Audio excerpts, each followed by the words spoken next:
அம்மாவுடைய அரசு தொடர்ந்து உச்சநீதிமன்றத்திலே மூத்த வழக்குகளை வைத்து ஒரு நல்ல தீர்ப்பை காவிரி நதிநீருக்கு நாம் பெற்றோம். விவசாயிகள் வயிற்றிலே பாலை வார்த்தோம்.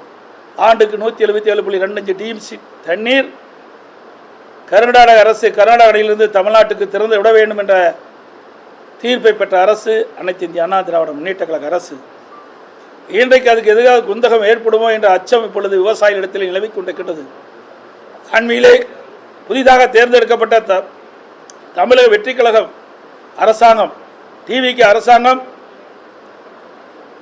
மேகதாது அணை கட்டுவது குறித்து தீர்மானம் கொண்டு வந்தார்கள், தனி தீர்மானம். அதிலே நடுவர் மன்றம் அமைக்கப்படும் என்ற ஒரு அறிவிப்பை வெளியிட்டிருக்கின்றார்கள். ஏற்கனவே உச்சநீதிமன்றம் தெளிவான தீர்ப்பை கொடுத்திருக்கின்றது. 15 ஆண்டுகளுக்கு அந்த தீர்ப்பு தொடரும் என்று அறிவித்திருக்கின்றார்கள். கீழ்ப்படுகை மாநிலத்துடைய அனுமதி இல்லாமல் மேல் படுகையில் இருக்கின்ற மாநிலம் எந்த ஒரு கட்டுமானத்தையும் காவிரி ஆற்றிலே செயல்படுத்தக்கூடாது என்று தீர்ப்பை கொடுத்திருக்கின்றது. அதோடு காவிரி நதி பாசனம் பெறுகின்ற மாநிலங்கள் பாதிக்காத அளவிற்கு ஒரு நல்ல தீர்ப்பை உச்சநீதிமன்றம் வழங்கி இருக்கின்றது. அந்த தீர்ப்பிலே காவிரி நதிநீரை தடுக்கவோ தேக்கவோ திருப்பி அனுப்பவோ கூடாது என்ற தீர்ப்பை கொடுத்திருக்கின்றது. அப்படி இருக்கின்ற பொழுது நடுவர் மன்றம் தேவையற்றது. ஒரு குழப்பத்தை ஏற்படுகின்ற விதமாக புதிய அரசாங்கம் இதை அறிவித்திருக்கின்றது. விவசாயிடத்தில் மிக கொந்தளிப்பு ஏற்படுத்தியிருக்கின்றது. குறிப்பாக டெல்டா மாவட்ட விவசாயிகளிடத்திலே மிகப்பெரிய அச்சம் ஏற்பட்டிருக்கின்றது. இன்றைக்கு ஊடகத்தின் வாயிலாக பார்த்தேன், தமிழகத்தில் இருக்கின்ற முக்கிய விவசாய சங்க தலைவர்கள் நடுவர் மன்றத்தை பற்றி குறிப்பிட்டு பேசியிருக்கின்றார்கள். நடுவர் மன்றம் தேவையற்றது என்று. நானும் சட்டமன்றத்திலே இதை வலியுறுத்தி பேசியிருக்கின்றேன். என்னை போல கம்யூனிஸ்ட் கட்சிகளும் மற்ற கட்சிகளும் இந்த நடுவர் மன்றம் தேவையற்றது என்று சட்டமன்றத்தில் வலியுறுத்தியிருக்கிறார் என்பதை இந்த நேரத்தில் தெரிவிக்க விரும்புகின்றேன். அதோடு அண்மையில் 10ஆம் தேதி கரூருக்கு தமிழக வெற்றி கட்சியுடைய தலைவரும் தமிழகத்துடைய முதலமைச்சருமான திரு விஜய் அவர்கள் பேசுகின்ற பொழுது ஒரு கருத்தை சொல்லியிருக்கின்றார். அனைத்து இந்திய அண்ணா திராவிட முன்னேற்ற கழகமும் திமுகவும் கூட்டு களவாடிகள் என்று குறிப்பிட்டிருக்கின்றார். எவ்வளவு பெரிய வார்த்தை! அவர் வகிக்கின்ற பொறுப்புக்கு அது சரியா? சிந்திக்க வேண்டும். அவர் ஒரு முதலமைச்சராக இருக்கின்றார்.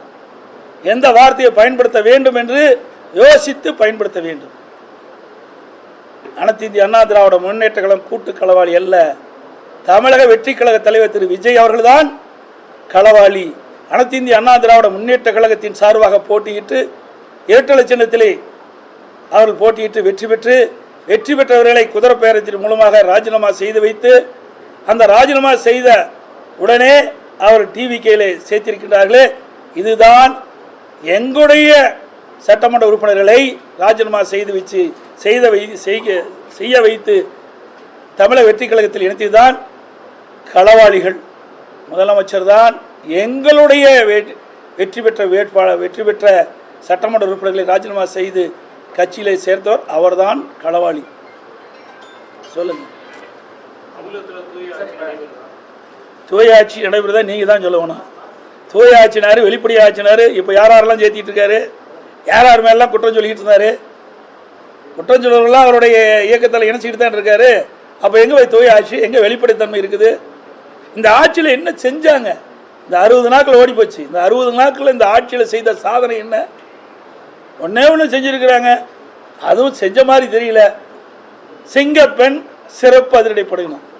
எனக்கு இரவில் ஒரு பிரச்சனை நடந்தால் அந்த சிங்கப்பெண் சிறப்படைக்கு யார் பாதுகாப்பு கொடுக்குது?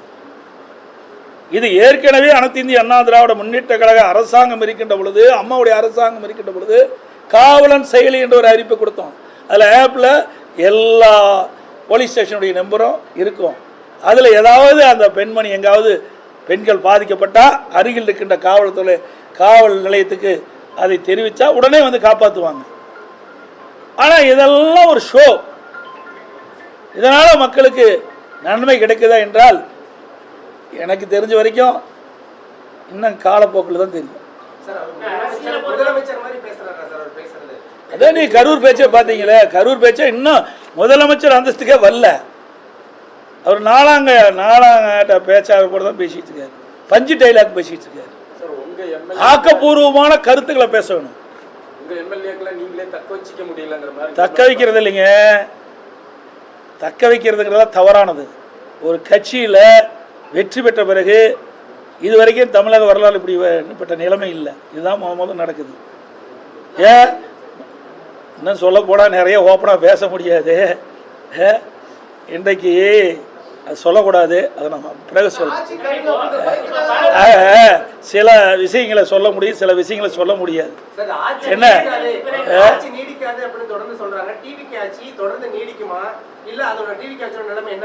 அதான் நான் ஏற்கனவே சொன்னேன். இப்போ ஸ்டாண்ட் இருக்குது, அந்த 3 ஸ்டாண்டு 3 காலம் சரியாக இருந்தால் தான் அந்த ஸ்டாண்டு நின்று நீங்கள் வந்து தொலைக்காட்சி சரியாக இயக்க முடியும். இப்போ அவருக்கு இருக்குது 2 கால் தான் இருக்குது. ஒரு கால் இரவல் கால், அது இடர்ச்சின்னு வச்சுக்க. எப்படி இந்த நம்முடைய கேமரா சாஞ்சிருமோ அது மாதிரி இந்த ஆட்சி சாஞ்சி போயிடும். அந்த கூட்டணி கட்சியில் அங்கம் வைக்கின்ற தலைவர்களை அனுசரிக்க வரைக்கும் இந்த கட்சி நிலைக்கும். இன்றைக்கு அந்த கூட்டணியில் அங்கம் வைக்கின்ற கட்சி தலைவர்களாக நாளுக்கு ஒரு செய்தி சொல்லிட்டு இருக்கிறாங்க. நீங்கள் எல்லாம் பத்திரிகையில் ஊடகத்தில் வருகின்ற செய்தித்தான் நான் சொல்கிறேன். தினந்தோறும் ஒரு செய்தி சொல்லிகிட்டே இருக்கிறாங்க. ஒரு கட்சி தலைவர் என்னங்கிறாரு, நாங்கள் மேதுக்கு ஆளுநர் ஆட்சி வரக்கூடாது என்பதற்காக ஆதரவு கொடுக்குறோம், ஆனால் திமுக கூட்டணியில் அங்கம் வைக்கங்கிறார். அடுத்த நாள் வேற மாதிரி ஒரு கருத்து சொல்றாரு.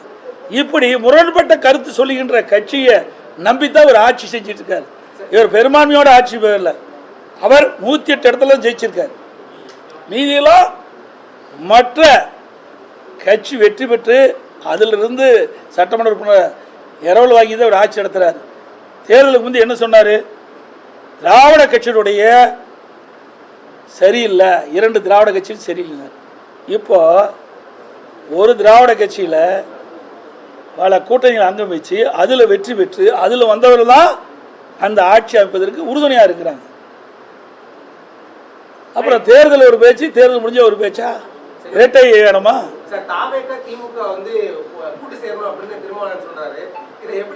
இது அவருடைய கருத்து. திறந்தோர் ஒரு கருத்து சொல்லிட்டு இருக்காரு. எந்த கருத்தை எடுத்துக்கிறது அப்படின்னு ஒரு கட்டுக்கதையை கட்டி விட்டுருக்குறாங்க. அதாவது எங்களை பொறுத்த வரைக்கும் அனைத்து இந்திய அண்ணா திராவிட முன்னேற்ற கழகத்தை பொறுத்த வரைக்கும் நாங்கள் சொல்கின்ற கருத்து தான் எங்களுடைய கருத்து. மற்றவருடைய கருத்தெல்லாம் இணைக்கக்கூடாது. புரிஞ்சுக்கிட்டீங்களா? ஒவ்வொருவருக்கும் ஒரு கருத்து இருக்குது. எங்களை பொறுத்த வரைக்கும் அனைத்து இந்திய அண்ணா திராவிட முன்னேற்ற கழகத்தை பொறுத்து உங்களுக்கு தெரியும். பொன்மனச்செம்மல் புரட்சித் தலைவர் எம்ஜிஆர் இந்த இயக்கத்தை துவங்கின்ற பொழுது தீய சக்தி திமுக என்று சொல்லி தான் தொடங்கினார். அந்த நிலைப்பாட்டில் இன்ற வரைக்கும் இருக்கிறோம். 195 இடத்துல நான் எழுச்சி பயணம் மேற்கொண்டேன். அப்போது திராவிட முன்னேற்ற கழகத்தில் செய்த தவறுகளை தான் சுட்டி காட்டினேன். 5 ஆண்டு காலம் பிரதான எதிர்க்கட்சி தலைவராக இருந்தேன். அப்பொழுது சட்டமன்றத்தில் பேசுகின்ற பொழுதும் அந்த கருத்தின் அடிப்படையில் தான் திராவிட முன்னேற்ற கழகம் செய்த தவறுகள் அதை சுட்டி காட்டி தான் நாங்கள் பேசுகிறோம். இன்றைக்கும் அந்த நிலை தான்.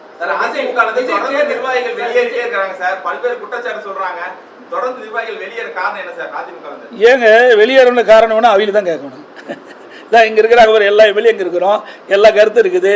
அண்ணா திமுகவை பொறுத்த வரைக்கும் அவர்கள் மாதிரி குறுகிய வட்டத்தில் இல்லை.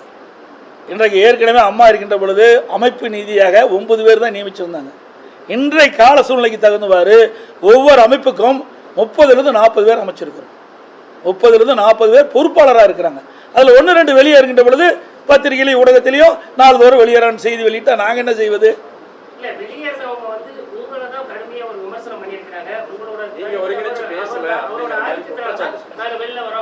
அப்புறம் அது வரைக்கும் ஜெயிக்க வரைக்கும் ஆதிக்கம் இல்லையா? ஆட்சி அமைக்கலைன்னா எப்படி வேணா கருத்து சொல்லலாம். இவர்கள் ஆதரித்து பேசணும்ல, இவருடைய மாவட்டத்துக்கு போனோம்ல, அப்பெல்லாம் ஏன் பேசல? அவருடைய என்ன பேராசை. இன்றைக்கு வேற இடத்துக்கு போனால் மந்திரி பதவி கிடைக்கணும் ஆசைப்பட்டாங்க. அவர் பெரிய அண்டாவில் அல்வாக கிண்டி கொடுத்துட்டு போயிட்டார். அதிமுகவை ஒன்றுமில்லாமல் ஆக்கிய பொறுப்பு வந்து தினகரனையே சாருன்னு சொல்லிட்டு காங்கிரஸ் மாநில தலைவர் மாணிக்கம் அந்த கட்சியில் என்ன இருக்குது? கழுத தேஞ்சு கட்டருப்பாகிற மாதிரி அது எவ்வளோ பெரிய இயக்கம், 100 விழா கண்ட கட்சி இன்றைக்கி தமிழகத்தில் எந்த நிலையில் இருக்குது? அவர் பேசுகிறாரு, ஏதாவது புதுசாக வந்திருக்கிறாரு, ஏதாவது பேசி விறுவிறுப்பான செய்தி வெளிவரணுங்கிறதுக்காக அந்த கருத்தை அவர் சொல்லியிருக்கிறார். காங்கிரஸ் நிலைமை பரிதாபமான நிலைமை. இப்போ தனியாகவே ஜெயிச்சாங்க, திமுக அதோட போட்டிட்டாங்க, பல கட்சிகள் ஒன்றாக சேர்ந்தது, அப்போ ஜெயிச்சாங்க. அப்போ கூட என்ன சொன்னார்? இதே திராவிட முன்னேற்ற கழக தலைவர் ஸ்டாலின் அவர்கள் முதலமைச்சர் இருக்கும்போது எங்கள் கூட்டணி பலம் வாய்ந்த கூட்டணி, கொள்கை கூட்டணினாங்க. இப்போ என்ன ஆச்சு? கொள்கையும் கிடையாது, கூட்டணியும் இல்லை, எல்லாம் சிதறுண்டு. இன்றைக்கு அவருடைய சுய லாபத்திற்காக திமுக தலைமையில் வெற்றி பெற்று மாற்று அணிக்கு போய் அங்கே போய் பதவி வாங்கி இன்றைக்கு அதிகாரத்தில் இருக்கிறாங்க. இதில் எங்கே போய் கொள்கை இருக்குது? எதுவுமே இல்லையே. ராஜேந்திர பாலாஜி டிவிக்கு தேர்தல் அறிக்கையில இந்த விவசாய கடன் தள்ளுபடி பண்ணு சொன்னாங்க, அதுலயும் பண்ணல. இப்ப காவிரி மேலாண்மை விவகாரத்துல அந்த கர்நாடகாவோட அணைகள்லாம் நிரம்பிருச்சு, ஆனா இது வரைக்கும் தண்ணி திறக்கல. ஆனா இவர் வந்து நான் ஏதோ பேசணும்னு சொல்றாங்க, ஆனா நான் பேசி ரெண்டு தரப்புலயும் சண்டை வரக்கூடாது, பிரச்சனை வரக்கூடாது அப்படின்னு சொன்னா விவசாயிகளுக்கு தண்ணீர் இது வரைக்கும் காவிரி அணையில வரல, டெல்டாவிலையும் ரொம்ப சிரமப்படுறாங்க. ஆனா விவசாயிகள் மீது எந்த ஒரு அக்கறை இல்லாத மாதிரி நடந்துருக்கு. ஏங்க அதாங்க கட்சி ஆரம்பிச்சா 2 வருஷம் ஆகுது. ஏதாவது அனுபவம் இருந்தால் பரவாயில்ல, விவசாயிகளை பற்றி சிந்திச்சா பரவாயில்ல, விவசாயிகள் என்ன கஷ்டப்படுறாங்கன்னு தான் பரவாயில்ல. அதெல்லாம் அதுக்கு முன்னுரிமை கொடுப்பாரு. அதான் என்ன, இப்போ அவருடைய அட்வைசர் யார்? தேர்தல் வகுப்பாளர் தான் அட்வைசர்.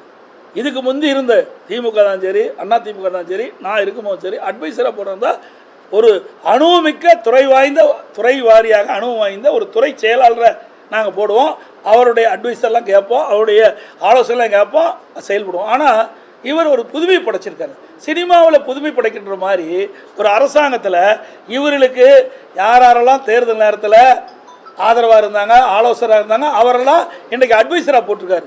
இன்னொன்று வேடிக்கை என்ன, ஜனநாயகம் படத்தினுடைய தயாரிப்பாளரை இன்றைக்கு அவர் வந்து டெல்லி சிறப்பிரதியாக போட்டிருக்காரு.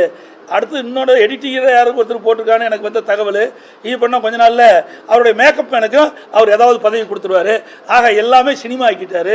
அரசாங்கம் என்பது ஒரு கேள்விக்குறியாகிவிட்டது என்பதை இந்த நேரத்தில் தெரிவித்து அனைத்து ஊடகங்களுக்கும் நன்றி, வணக்கம்.